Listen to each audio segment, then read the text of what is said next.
예배 준비를 하면서 아침부터 오셔가지고 밤 늦게까지 이 선물 주시는 모습을 보면서 가슴이 되게 뭉클하더라고요.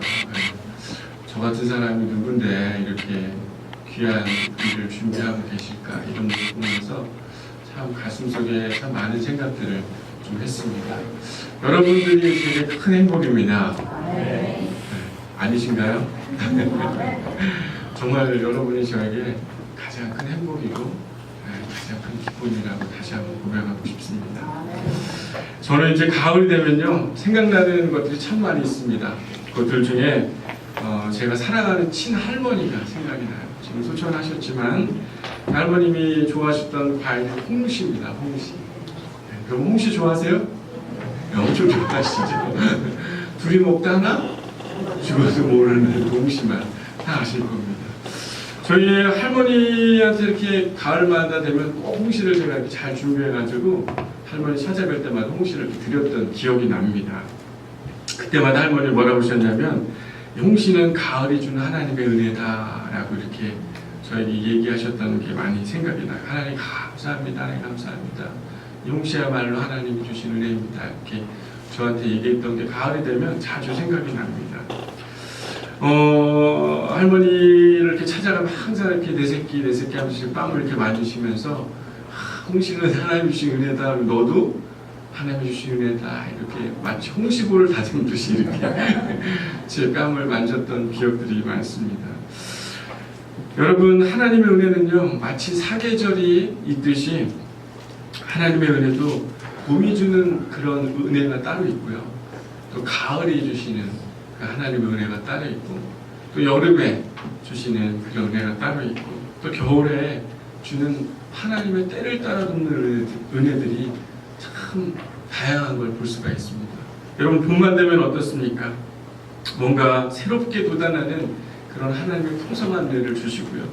또 가을에는 뭔가 결실과 또 열매를 맺어야 되는 그 은혜를 하나님이 준비하고 계셨다가 그 은혜를 주시고, 여름에는 어떻습니까? 수고로이 땀 흘리고 또 위기와 어려움 속에서 힘든 상황이 있을 때 그 순간을 잘 이겨낼 수 있는 그 힘을 주시는 은혜가 있고, 겨울에는 또 어떻습니까? 참 힘겹고 꼭 지나가기를 바라는, 오랫동안 기대하는, 소원하는 마음들에 하나님이 그 문제들을 해결해주는 그런 은혜를 주시는 모습들을 볼 수가 있습니다. 고린도후서 9장 8절에 보면, 하나님이 능히 모든 은혜를 너에게 넘치게 하시나니 이는 너희로 모든 일에 항상 모든 것이 넉넉하여 모든 착한 일을 넘치게 하려 하심이라 라고 이렇게 이야기를 하고 있습니다. 저는요, 때를 따라 우리가 맛있는 과일을 먹듯이요, 때를 따라 우리에게 주시는 그 하나님의 은혜를 경험하는 것이야말로 참된 신앙의 모습이고 참된 신앙인으로서 경험돼야 될 그런 축복이 아닐까 저는 믿습니다. 전도서 3장 11절에 하나님이 모든 것을 지으시되 때를 따라 아름답게 하셨고 하나님의 은혜를 경험하는 것이 우리에게 가장 값지다, 복되다 라고 이렇게 이야기하고 있는 것을 볼 수가 있습니다. 특별히 이 아름다운 가을, 오늘 아침에 우리 학생과 학생이랑 같이 오면서 가을이니까 진짜 구름 한 점 없는 하늘이네요, 이렇게 얘기를 하더라고요. 여러분, 이 가을에 여러분의 삶에 이루 말할 수 없는 청명함과 하나님 주시는 놀라운 결실을 맺는 은혜가 우리 양문교회 안에 일어나기를 소망합니다. 제 친할머니는요, 매일 아침마다 자손들을 위해서 기도하셨습니다. 어딜 가시든지 집에 있으실 때나 아니면 자식들의 집에 갈 때마다 항상 똑같았어요. 레파토리는 저희 아버님이 장남인데 저희 아버님 이름부터 시작해서 막내 작은 아버지 그 손주들까지 한 번도 앉은 자리에서 그 이름들을 빼지 않고, 가끔 이름이 생각이 안 날 때는 저한테 물어보고 그러셨던 기억이 있습니다. 처음 앉은 자리에서부터 끝날 때까지 그 아이들을 위해서 모두 기도하셨던 게 저도 기억하고 있고, 저희 집안 모든 작은아버지, 고모, 조카들 모두 다 기억을 하고 있습니다. 저는 우리 친가가 정말 축복받은 가정인데요, 아마 우리 할머님의 기도가 있었기에 그런 은혜를 입지 않았을까, 저는 그렇게 믿고 있습니다. 제가 목사가 된 것도요, 장손 중에 제가 종갓집 장손입니다. 이래봐도 얼굴만 예쁜 게 아니라요, 제가 종갓집에 장손이에요. 그건 뭐냐면 그만큼 하는 할머님의 기도로 저를 위해서 기도해 주신 은혜가 제가 이렇게 귀한 목사로 자라지 않았을까 이런 생각을 합니다. 여러분, 이 기도는요 정말 하나님의 기적을 이루는 놀라운 축복의 통로인 줄 여러분 믿으시길 바랍니다. 여러분, 기도하면 떠오르는 여인 있죠. 누구입니까? 한나. 저는 많은 여인들도 생각이 나지만요 특별히 한나가 생각이 납니다. 사무엘상 1장 10절에 보면요 한나가 괴로워가지고 여호와 앞에 기도하는 이렇게 통곡하며 이런 장면이 나옵니다.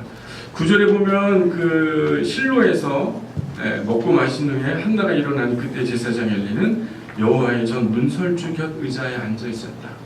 이 한나가 기도한 곳은요 바로 여호와의 전 곁에서 기도하던 여인이었어요. 쉽게 생각하면 그 여호와의 전에는 지성소가 있습니다. 제사장만 들어갈 수 있는 그 지성소에 일반인들은 못 들어가요. 하지만 그 곁에서 문설주 옆에서 언약궤 앞에서 이 기도하던 여인이었다라는 거예요. 하나님 앞에서 자신의 그 불임의 고통을 벗어나기 위해서 지성소 앞에서 기도드린 여인이 바로 한나였습니다. 한나의 기도는요 일종의 인큐베이션 기도라고 저는 생각해요. 여러분, 인큐베이션이 뭡니까? 어린아이가 잘 성숙해서 나와야 되는데 그렇지 않은 아이들이 잠시 엄마의 자궁같이 그 안에서 애가 자랄 수 있도록 만들어진, 인공적으로 만든 게 인큐베이션이죠. 오랫동안 이 한나의 마음속에 기도하고 간구하고 있었던 것들을 그 성전 앞에서 계속 자라기를 끊임없이 기도하던 그 한나의 기도를 하나님이 들어주시고 어떻게 합니까?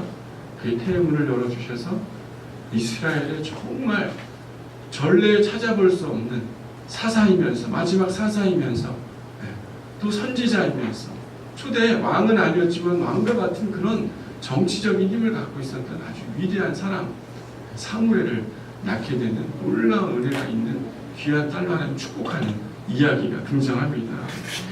하나님의 말씀이 없었던, 주의 영이 그 당시 때 주의 계시가 없었던 그때에 사무엘에게 하나님이 나타나셔서 이상을 보여주고 사무엘아 사무엘아, 하나님의 잘 음성이 들리지 않았던 그때 사무엘이 그 음성을 듣기 시작하면서 하나님의 또 다른 시대가 열렸던 것들을 성경에서 볼 수가 있습니다.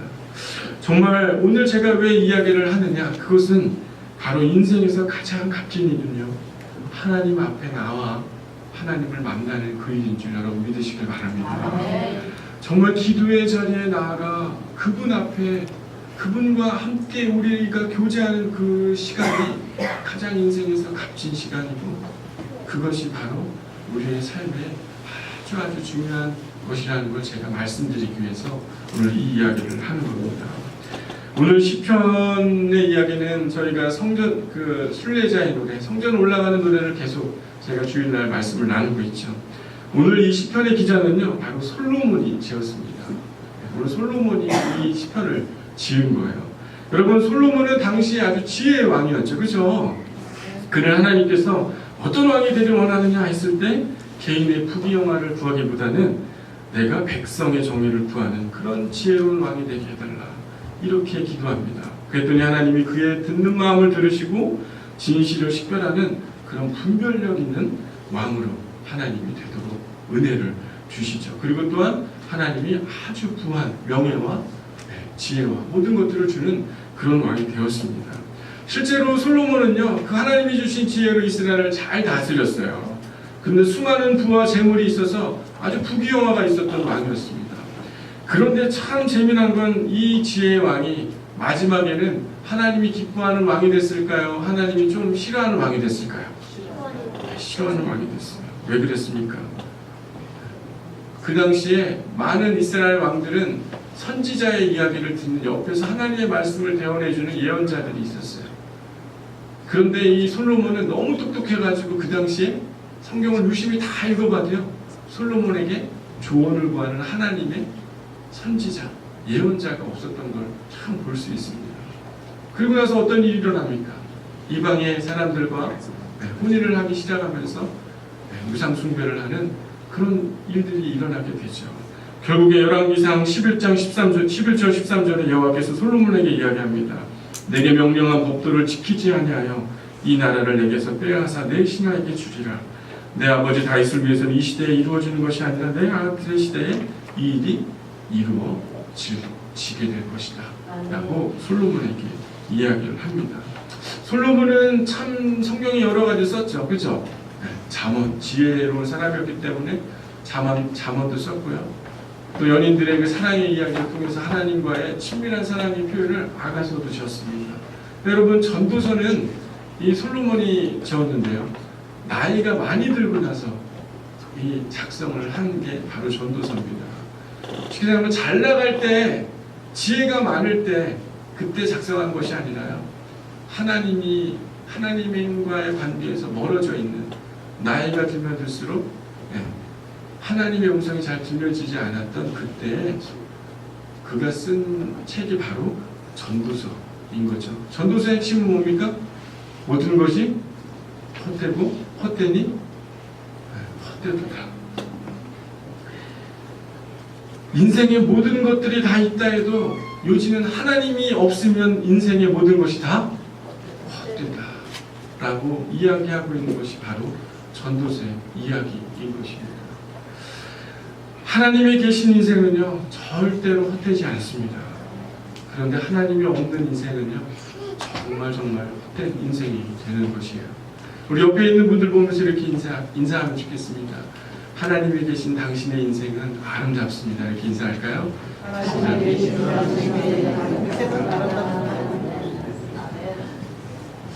오늘 말씀은 그 전도서를 지은 이 솔로몬이 지은 성전을 올라가는 시로 지었다는 것이에요. 우리는 정말 수고롭게 인생을 살아갑니다. 우리들은요 이렇게 열심히 살아가는 이유들이 뭘까 생각해보면 우리들의 이름, 우리들의 안전, 그리고 우리들의 일상의 만족을 위해서 열심히 부단히 노력하며 살아갑니다. 정말 매일 치열하게 하루하루 살아가시죠. 정말 시간이 부족해서 어때요? 오늘 일을 다 못해서 내일 일할 일이 남을 것만큼 내일 또 어떻게 해야 되나, 이 못한 일을 해야 되지 하면서 너무너무 바쁘고 분주하게 우리는 살아갑니다. 직장생활을 하거나 집안일을 하거나 공부를 하거나 이상 있게 해도 완성되는 게 하나도 없고요. 부족하고 항상 더 많이 해야 되는 그런 일상의 생활을 우리가 살아가고 있습니다. 왜 우리 이렇게 열심히 살아갈까요? 언젠가는 정말 하나님의 이름을 기억하게 되지 못할 그런 바벨탑을 쌓는 것처럼 왜 우리는 뭔가 우리의 삶의 바쁜 인생들을 살아갈까요? 우리가 직장에서 여러분 승진하기 위해서 참 많이 노력하지 않습니까? 네.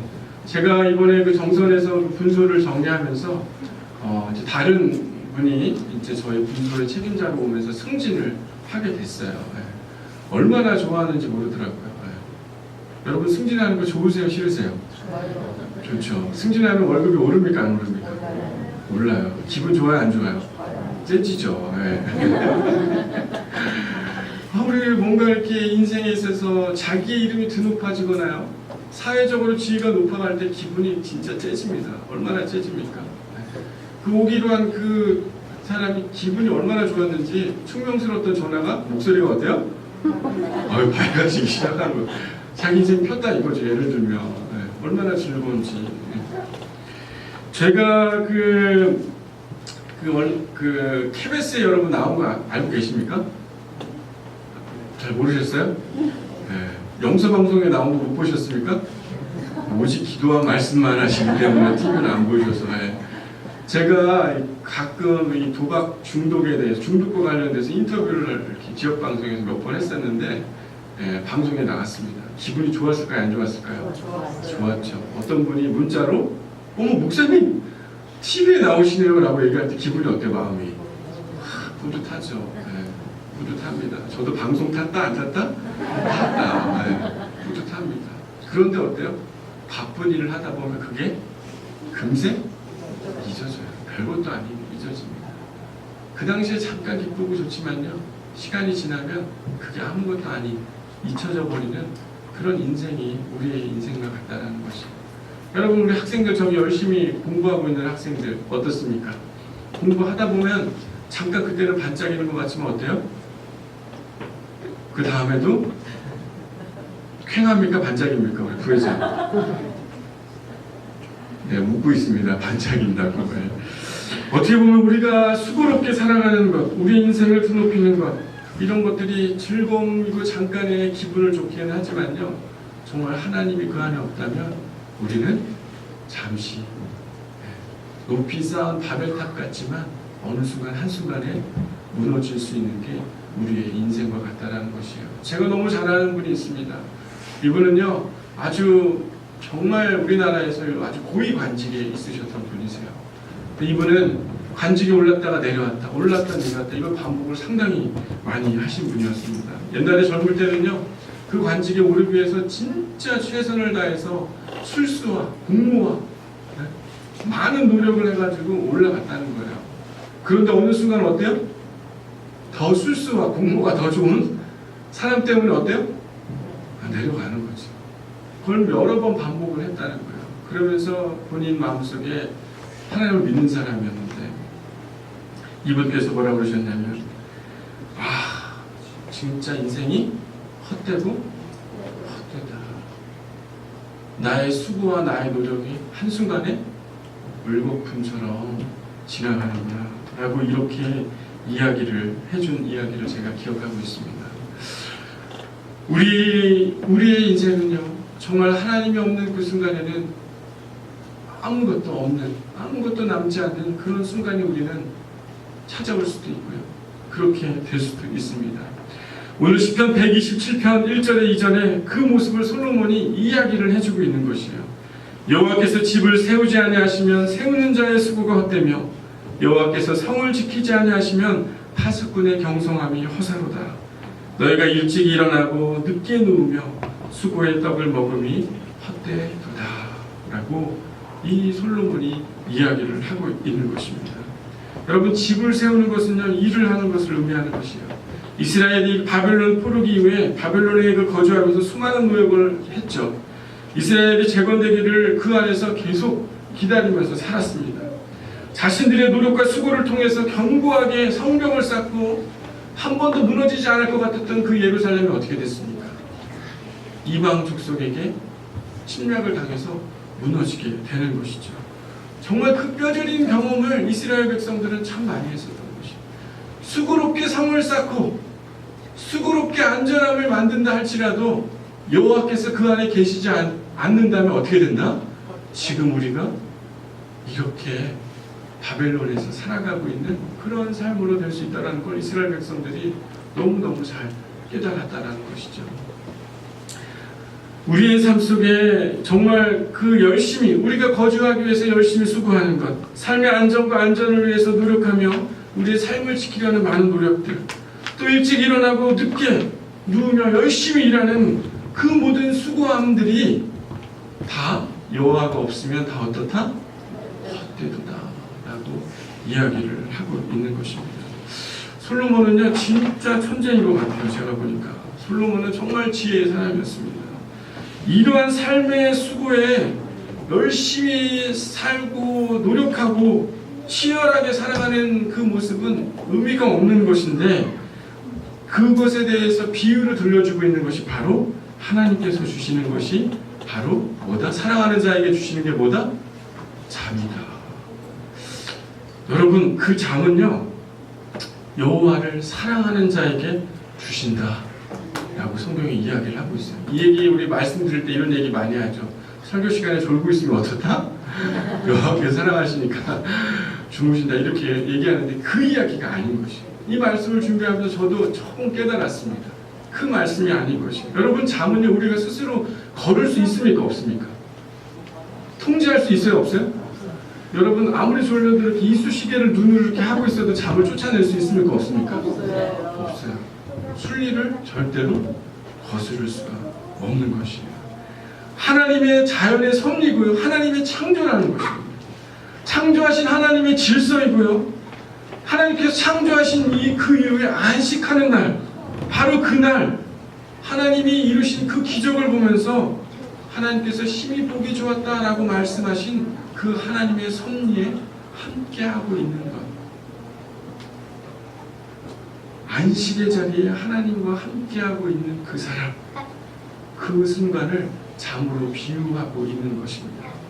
우리 인생에 아무리 노력하고 열심을 다해도 우리의 노력으로 하나님이 없을 때 그것이 아무런 의미가 없지만요, 아무런 의미가 없이 그냥 잠자는 게 하나님의 인도하심이고 하나님의 섭리고 하나님이 만드신 놀라운 안식이라는 그 관계적 경험이라는 거예요.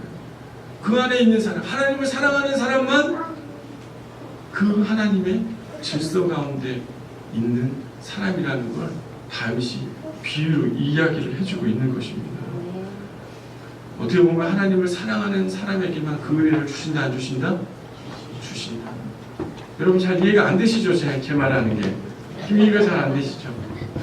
이건 무슨 말이냐면 하나님의 섭리와 하나님의 그 약속 가운데, 하나님의 자연스러운 가운데 있는 사람만이 인생이 허무하지 않는 사람이라는 걸 보여주고 있는 것입니다.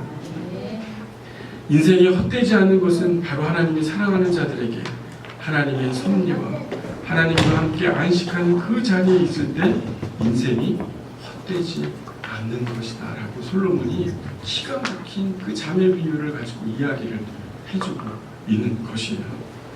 우리 신앙생활은 오래 했지만 우리 일상 중에 하나님을 잘 못 느낄 때가 참 많습니다. 주일이 돼야 잠시 하나님의 말씀을 듣고 하나님 우리는 생각을 하죠. 그러나 그 주중에는 우리는 다 어떻습니까? 다시 그 수고가 헛되고 경성함이 허사이며 먹음이 헛된 인생으로 분주하게 살아가기 때문에 우리는 그 하나님이 느껴지지 않는 것이에요. 하나님과의 그 약속된 만남의 자리에 하나님의 섭리 안에 우리가 없기 때문에 그 하나님이 느껴지지 않는 것과 동일하다는 것입니다. 제가 아는 집사님은요, 매일매일 주님을 묵상을 합니다. 이분은 날마다 하나님의 임재 연습을 하세요. 눈을 뜨는 순간요, 그분이 이렇게 얘기합니다. 옆에 사랑하는 아내가 있지만 이렇게 얘기한다는 거예요. 사랑하는 사람한테, 사랑하는 주님, 이 아침에 제가 당신을 만나서 너무너무 좋습니다. 저 씻으러 갑니다. 샤워하니까 아주 시원하네요. 밥이 참 맛있습니다. 오늘 지하철과 버스에 있는 사람들의 안전과 그 사람들의 삶의 미래와 발걸음들을 위해서 누군지도 잘 모르지만 하나님께 기도하기 시작하고, 사무실에 들어가서 사인하면서 하나님 일이 이루어지기를 기도하기 시작하고, 집으로 돌아오는 길에서도 어때요? 노을이 하늘을 보면서 하나님 기가 막힌 하늘을 주십니다. 당신이 느껴집니다. 잠자리에 들 때까지 어때요? 날마다 그분을 기억하며 그분과 대화하며 그분과 함께하는 그 자리의 모습을 통해서 그분은 하나님의 그 관계를 한 번도 놓치지 않고 살아가는 그분을 저는 기억하고 있습니다. 그분은 눈만 뜨면 누가 생각나는 거예요? 하나님. 잠자는 그 순간에 누가 생각나는 거예요? 하나님.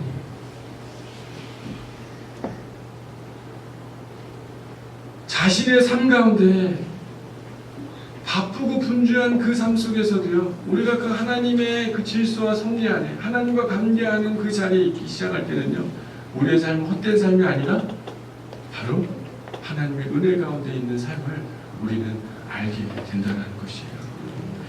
솔로몬은 이 사랑하는 사람에 대한 비유, 하나님의 섭리와 하나님과의 그 친밀한 관계에 있는 또 다른 비유를 얘기하고 계신데, 바로 그게 자식에 대한 비유입니다.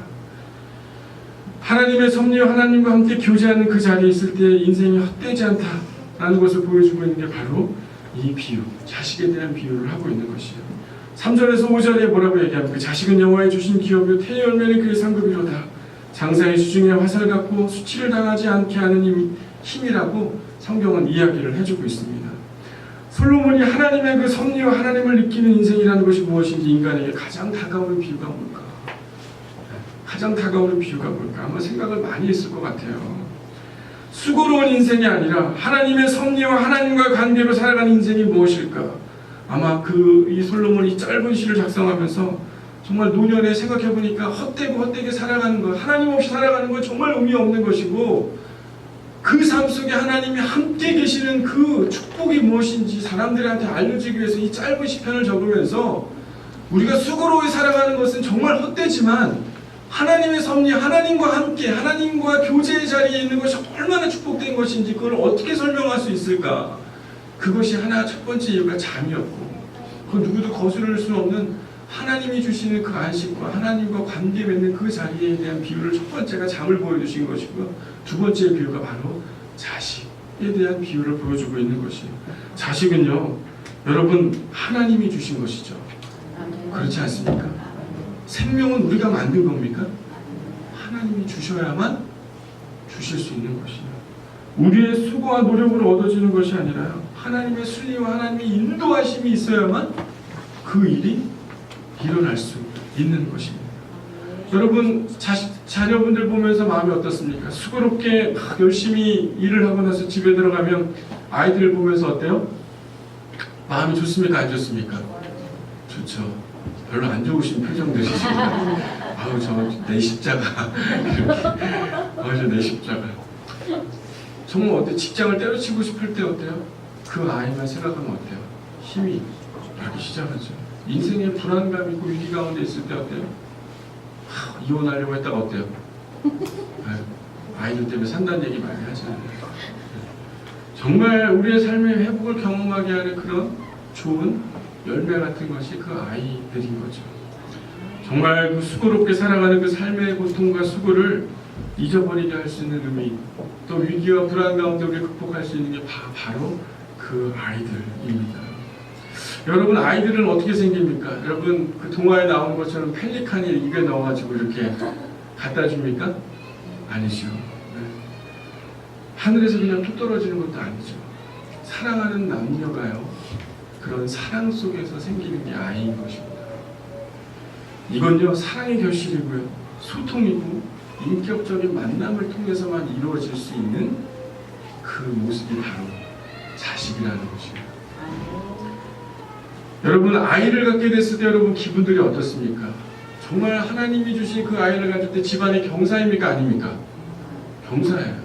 아주 평범한 가정들에서는 다 이게 축복이고 즐거움이고 경사죠. 이것은요, 하나님이 모든 인간에게 주신 그런 기쁨의 마음인 것이에요. 변할 수가 없는 진리이고요, 변할 수 없는 기쁨이고요, 그 아이는 정말 그 사랑하는 사람들의 그런 친밀한 관계 속에서 생겨나는 귀한 열매와 같은 것이라는 것입니다.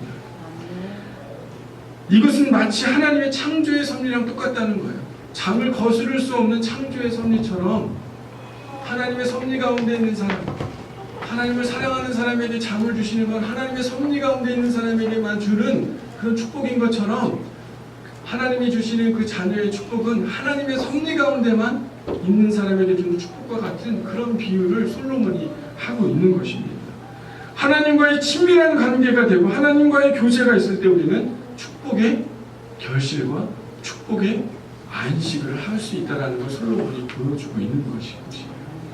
하나님이 없을 때는 모든 것이 헛되고 우리의 수고가, 우리의 노력이 허사이고 허망하고 매일 바쁘게 살고 우리가 먹는 것이 다 의미가 없지만, 여호와를 사랑하는 자에게는 무엇을 주신다?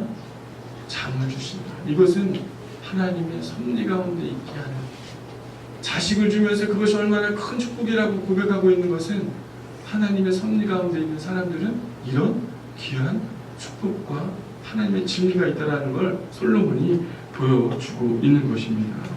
여호와의 주신 기업, 상급, 장사의 화살, 복되며 수치를 당하지 않게 될 것이다.